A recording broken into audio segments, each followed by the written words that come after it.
Thank you, Madam Speaker. I rise to oppose the previous question so that we can immediately consider my bill, H.R. 7966, the Stop to Secure Every School and Protect Our Nation's Children's Act. It's an honor to be here today.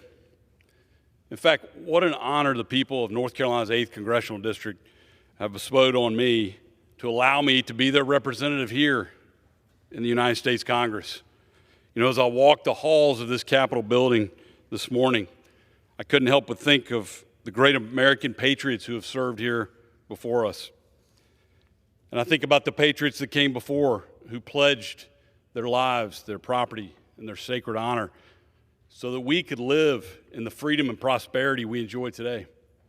People like Patrick Henry, who famously said, "Give me liberty or give me death." The courage of our founders, the faith, the strength of their convictions, the belief in an ideal, indeed an idea, that all people are endowed by our Creator with certain unalienable rights. And they devised a Constitution that protects and guarantees these rights. It's an incredible thing to think about. The legacy they have left in the hands of this, the 117th Congress. Each one of us swore an oath when we accepted this office. It wasn't an oath to a person or a political party. It was an oath to defend the Constitution. The issue before us today, what can we do? No, what should we do in face of the challenge before us, this epidemic of children taking the lives of other children in our schools? Every single one of us grieves for these lives taken. As the father of an elementary school child, my heart aches for the lives lost and the unimaginable pain and grief felt by those who love them. Neither party cares more about this. Neither political party has a monopoly on wanting to do something. That's why Republicans have come to the table with ideas that will actually get to some of the root causes of this violence. More than 12 pieces of legislation have been introduced by Republican members of this House to strengthen background checks, to improve law enforcement coordination and response, to address the mental health needs of our children, to make schools safer, and to prevent this violence. To date, my colleagues across the aisle have been unwilling to engage with us, to seek consensus, to work together to solve this problem. Just a few weeks ago, the majority party brought forth a package of gun control measures. This legislation targeted the constitutional rights of law-abiding citizens. This legislation did nothing to address the security in our schools. It did nothing to provide better mental health resources to improve the ability of school officials and law enforcement to intervene with these children in crisis. But it did let a lot of people around here feel better because they could go home and say, "We did something." Over in the Senate, they aren't even considering this reckless package of bills. But Republicans and Democrats in the Senate did attempt to work together to find a solution. And there are many things that I like about this Senate legislation. In fact, I'm flattered that they use much of the mental health and school safety provisions for my legislation. But as much as we feel the need to do something to tackle this problem, we cannot forget that oath that we all took on the first day of this Congress. Our highest calling as member of Congress is to defend the Constitution. And that is where this legislation sent to us by the Senate falls short. This open-ended gun control legislation opens the door to federal funding of state red flag laws. First of all, these laws don't work. I ask unanimous consent to insert into the record a list of 12 mass shootings that have taken place in states that already have red flag laws. Without objection. The state with the most mass shootings on my list is California. California has the most restrictive gun laws in America. California already has a red flag law. But more important to this debate, red flag laws subvert due process protections and threaten the constitutional rights of law-abiding citizens. Why would we agree to borrow more money that we don't have so that the federal government can give it to states to enact laws that don't work and that actually threaten the rights of our citizens? Why would we do that?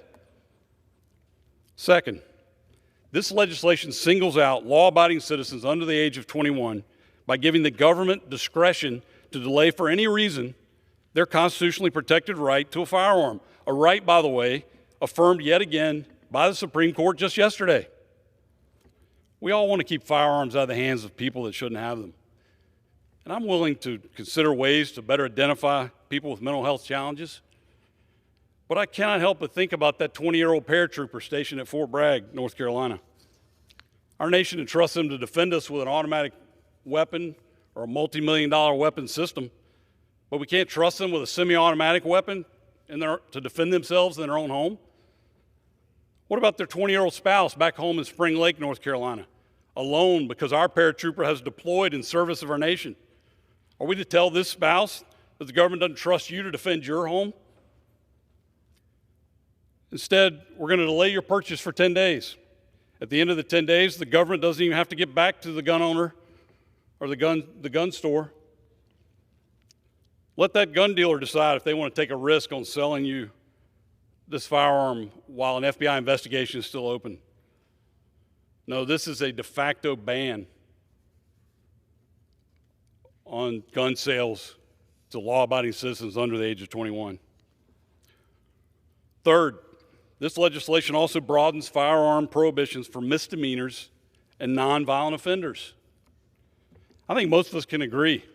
Someone convicted of beating up their spouse ought to be put on the background check system. The law extends this to misdemeanor assault on a spouse or someone with whom you share a child. But we have to be careful when we're talking about taking away a constitutionally protected right over other misdemeanors. The language in this bill is so broad, it can include nonviolent offenders. And I'm concerned that the due process protections are simply not there. So what are we proposing today? Let's set aside these controversial, unconstitutional provisions that divide us. Let's unite around the idea that we're going to tackle the real causes of this violence. These school shootings are almost always done by a young male, often from a single parent or no parent home. They've experienced some trauma in their life. Most are likely on some behavioral medication. And they've shown plenty of signs of being in crisis. Yet effective intervention and mental health treatment did not happen. So let's start there.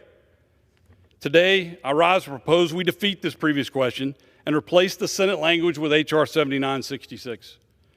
This legislation builds on the Stop School Violence Act, signed into law in 2018, by providing $1 billion in grants to hire more school resource officers.